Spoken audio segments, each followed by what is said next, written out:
नमस्कार। चलिए आज बात करते हैं कि कैसे हम बेहतर तरीके से सीख सकते हैं और जो कुछ सीखा है उसे लंबे समय तक याद रख सकते हैं। अक्सर ऐसा होता है ना कि हम कोई चीज़ बड़े मन से सीखते हैं और कुछ ही दिनों में भूल जाते हैं। बड़ा फ्रस्ट्रेटिंग लगता है।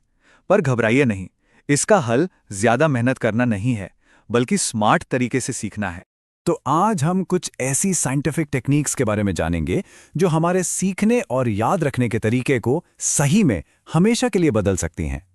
अपनी याददाश्त को बेहतर बनाने के लिए सबसे पहले तो ये समझना जरूरी है कि हमारा दिमाग जानकारी को प्रोसेस कैसे करता है। इसे ऐसे समझिए जैसे हमारा दिमाग एक फाइलिंग कैबिनेट है। कुछ यादें, जैसे किसी फूल की खुशबू, बस कुछ सेकंड के लिए रहती हैं, कुछ थोड़ी देर के लिए, जैसे किसी का फोन नंबर, और कुछ यादें, जैसे हमारा अपना नाम, वो हमेशा के लिए स्टोर हो जाती हैं। देखिए, किसी भी चीज को हमेशा के लिए याद रखने के 3 बड़े स्टेप्स होते हैं। पहला, जाहिर है, उसे सीखना। दूसरा, उसे दिमाग में पक्का करना, मतलब स्टोर करना। और तीसरा, जब जरूरत पड़े तो उसे वापस याद करना। अब मजे की बात यह है कि हम में से ज्यादातर लोग सिर्फ पहले स्टेप पर ही सारा ध्यान लगा देते हैं। और सबसे जरूरी बात तो यह है कि असली जादू तो दूसरे और तीसरे स्टेप में होता है, यानी जानकारी को दिमाग में जमा करने और उसे फिर से याद करने में, जिसे हम अक्सर नजरअंदाज कर देते हैं। तो फिर यादों को मजबूत बनाने का सबसे शक्तिशाली लेकिन सबसे कम इस्तेमाल किया जाने वाला राज क्या है? वो राज है एक्टिव लर्निंग।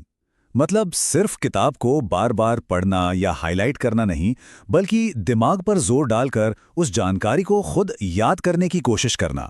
यकीन मानिए, बार बार पढ़ने से कहीं ज्यादा असरदार है खुद से सवाल पूछना। इसे साइंस की भाषा में टेस्टिंग इफेक्ट कहते हैं, और ये सीखने का तरीका ही बदल देता है। सोचिए, आपने कोई चैप्टर पढ़ा, अब उसे बार बार पढ़ने के बजाय किताब बंद करके खुद से सवाल पूछिए कि उसमें क्या क्या था। दिमाग पर जोर डालने की यही कोशिश आपकी याददाश्त को मजबूत बनाती है। और ये कोई नई खोज नहीं है। 100 साल से भी पहले एक बहुत मशहूर मनोवैज्ञानिक विलियम जेम्स ने यही बात कही थी कि किताब को बार बार देखने से कहीं बेहतर है कि दिमाग पर जोर डालकर याद किया जाए। तो चलिए अब 2 ऐसी मजेदार तरकीबें देखते हैं जिनसे याददाश्त को एक तरह की सुपर पावर मिल सकती है। पहली टेक्निक है मेथड ऑफ लोकी, जिसे मेमोरी पैलेस भी कहते हैं। बड़ा दिलचस्प है ये। मान लीजिए आपको शॉपिंग लिस्ट याद करनी है, अंडे, दूध और ब्रेड। तो आप बस कल्पना कीजिए कि आपके घर के मेन दरवाजे पर बहुत सारे अंडे रखे हैं, सोफे पर दूध की बोतल पड़ी है और किचन की मेज पर ब्रेड का पैकेट है। बस इस तरह पूरी लिस्ट आपको मजे मजे में याद हो जाएगी।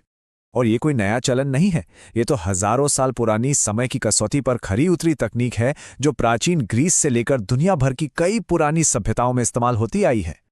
लेकिन इन बेहतरीन मेमोरी टेक्निक्स के लिए भी फोकस की जरूरत होती है ना? और आज की इस डिस्ट्रैक्शन से भरी दुनिया में ध्यान बनाए रखना कितना मुश्किल है। और यहीं पर काम आती है पोमोडोरो तकनीक। ये हमें गहरे फोकस के साथ काम करने में बहुत मदद करती है। अच्छा, इसका नाम पोमोडोरो क्यों है? क्योंकि इसके इन्वेंटर फ्रांसिस्को सिरिलो ने 1980 के दशक में टमाटर के शेप वाला एक किचन टाइमर इस्तेमाल किया था। पोमोडोरो इटालियन में टमाटर को कहते हैं। है ना मजेदार? और ये सिंपल सा तरीका टालमटोल से लड़ने और दिमाग को थकने से बचाने का एक जबरदस्त उपाय है। तो चलिए अब इन सभी शानदार आइडियाज को मिलाकर एक ऐसा सुपर लर्निंग सिस्टम बनाते हैं जो बहुत काम आएगा। देखिए, असरदार तरीके से सीखना कोई एक जादू की छड़ी नहीं है, बल्कि ये एक पूरा सिस्टम है जिसमें दिमाग पर जोर डालकर याद करना, मेमोरी पैलेस से चीज़ों को ऑर्गेनाइज करना, पोमोडोरो से फोकस करना, और हाँ, सबसे ज़रूरी अच्छी नींद लेना शामिल है। क्योंकि जब हम सो रहे होते हैं ना, तभी हमारा दिमाग दिन भर में सीखी हुई चीज़ों को पक्का करता है। तो अब जब सीखने का ये पावरफुल तरीका पता चल गया है, तो सबसे पहले क्या सीखने का इरादा है? देखिए, बात सिर्फ ये नहीं है कि क्या सीखना है, बल्कि ये है कि कैसे सीखना है। जो भी हो, अपना जवाब नीचे कमेंट्स में जरूर बताइएगा।